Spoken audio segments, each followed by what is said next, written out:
ایک گاؤں میں ایک نوجوان لڑکا رہتا تھا جس کا نام احمد تھا۔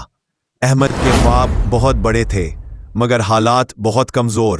وہ اکثر سوچتا تھا کہ جب پیسے نہیں، سہارے نہیں تو خواب کیسے پورے ہوں گے۔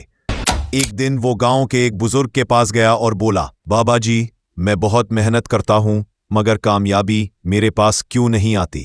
بزرگ مسکرائے اور بولے، بیٹا، کامیابی دروازہ کھولنے والی کنجی سے نہیں آتی بلکہ دروازہ ٹھوکنے کے حوصلے سے آتی ہے۔